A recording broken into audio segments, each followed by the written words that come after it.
राधे राधे प्यारे मित्रों। चैत्र मास के कृष्ण पक्ष की अमावस्या हिंदू वर्ष की आखिरी अमावस्या होती है। इस साल 8 अप्रैल 2024 को चैत्र मास के कृष्ण पक्ष की आखिरी अमावस्या है। उस दिन सोमवार है और सोमवार के दिन पड़ने वाली अमावस्या को सोमवती अमावस्या भी कहते हैं तथा इस अमावस्या को भूतड़ी अमावस्या भी कहा जाता है। मित्रों, ऐसा इसलिए क्योंकि भूत शब्द का अर्थ होता है जो बीत चुका हो, ऐसा व्यक्ति जिसकी मृत्यु हो चुकी होती हो, जो अब भूतकाल में हो, यानी अतृप्त आत्माएं, चाहे वह अनजान आत्माएं हों या फिर जब किसी व्यक्ति के पारिवारिक सदस्य की अकाल मृत्यु हो गई हो, लेकिन मरने वाले व्यक्ति की जीवन जीने की इच्छा हो, तो ऐसी आत्माएं इस दिन अपने परिवार के सदस्यों या अनजान लोगों के शरीर में घुसकर अपनी इच्छाएं पूर्ति करने की कोशिश करती हैं, पर वह अक्सर ऐसा कर नहीं पाती हैं। परंतु चैत्र मास की कृष्ण पक्ष की अमावस्या वो दिन है जब ऐसी आत्माएं बहुत उग्र हो जाती हैं। ऐसे में वह इस दिन आसानी से किसी कमजोर व्यक्ति के अंदर घुस सकती हैं। मित्रों, अपने रूठे हुए पितरों को मनाने का और उन्हें शांत करने का भी यही समय है। अगर आप अपने पितरों को जाने अनजाने में नजरअंदाज कर रहे हैं या विवाह इत्यादि शुभ कार्यों में उनकी अनदेखी कर रहे हैं, तो वह अतृप्त रहते हैं। इस समय अगर आप उनके क्रोध का समाधान नहीं करेंगे, तो वह आपको परेशान कर सकते हैं। वे आपके शुभ कार्यों को पूर्ण नहीं होने देते हैं या परिवार में किसी ना किसी को बीमार बना देते हैं। मित्रों, ये दिन पितरों की पूजा के लिए भी समर्पित है। ऐसी मान्यता है कि इस दौरान पितरों का तर्पण करने से उनको बैकुंठ धाम में जगह मिलती है। मित्रों, सोमवती अमावस्या के दिन प्रातः काल में स्नान कर लें। उसके बाद अपने पितरों को स्मरण करके जल से तर्पण दें। तर्पण में काले तिल, सफेद फूल और कुश का उपयोग करें। तर्पण करने से पितर तृप्त होते हैं और खुश होकर आशीर्वाद देते हैं। अनोखा संयोग है कि इसी दिन साल का पहला सूर्य ग्रहण भी पड़ने जा रहा है। भारतीय समय के अनुसार यह ग्रहण 8 अप्रैल को रात 9:12 से शुरू हो जाएगा, जो रात के करीब 2:22 पर खत्म होगा। मित्रों, भूतड़ी अमावस्या के दिन सूर्य ग्रहण का संयोग बनना कई कठिन परिस्थितियों को पैदा कर सकता है। आइए जानते हैं कि इस दिन सूर्य ग्रहण का संयोग कितना घातक है। भूतड़ी अमावस्या को वैसे ही इस तरह की नकारात्मक शक्तियां बहुत उग्र होती हैं, पर इसी दिन सूर्य ग्रहण भी पड़ रहा है। सूर्य ग्रहण रात को 9:12 से रात को 2:22 तक रहेगा। सूर्य ग्रहण के दौरान राहु उग्र हो जाता है, तो ये काफी घातक संयोग बन रहा है। इसलिए इस दिन कुछ उपाय जरूर करने चाहिए। इस दिन विष्णु कवच का 108 बार पाठ करना चाहिए तथा देवी कवच का भी 108 बार पाठ करना चाहिए। इसके अलावा दिन में दान पुण्य करना चाहिए। इस दिन गरुड़ पुराण का भी पाठ करना चाहिए।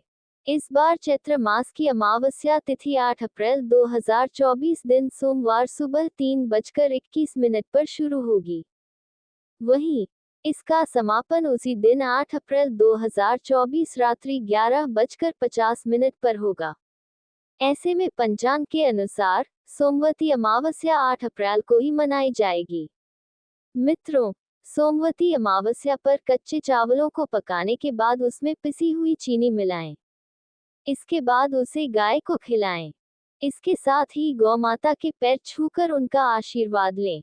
इस उपाय को करने से मानसिक तनाव से छुटकारा मिलेगा, साथ ही आपका मन स्थिर रहेगा।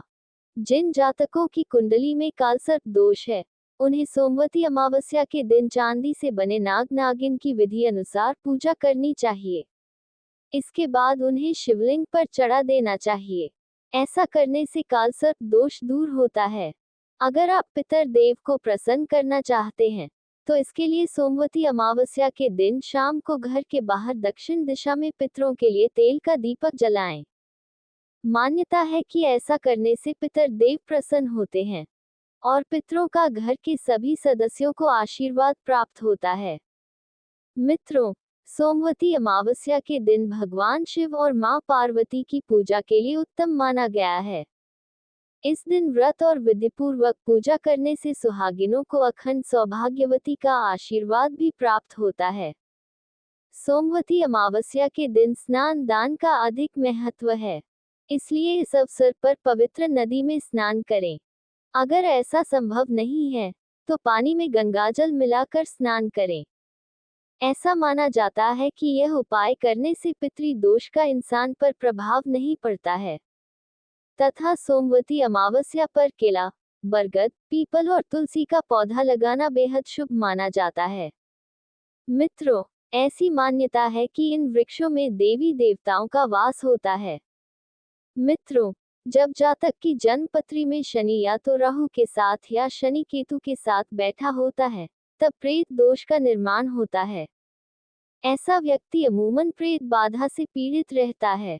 उसको कोई न कोई बुरी आत्मा परेशान करती रहती है। ऐसे में प्रेत दोष की शांति के लिए शनि का 1.25 लाख जाप कराया जाता है।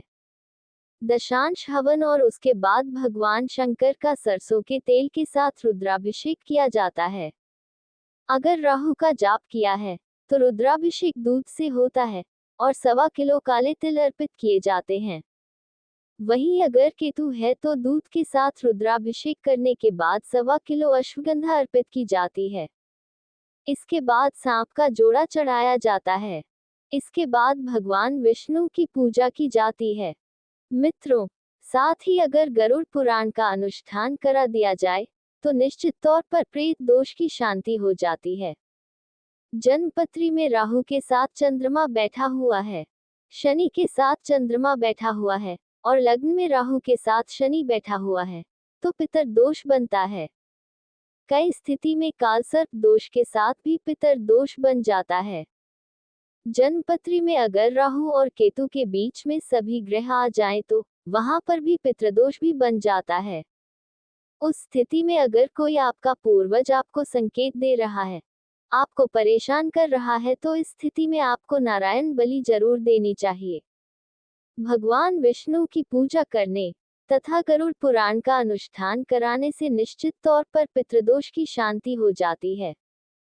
इसके साथ साथ भगवती भूतली अमावस्या की बात करें तो इस दिन अगर आप इन तीनों दोषों से मुक्त हैं, तो तब भी आपको गंगा स्नान या किसी पवित्र नदी में स्नान करना चाहिए, क्योंकि इससे उग्रता कम होती है।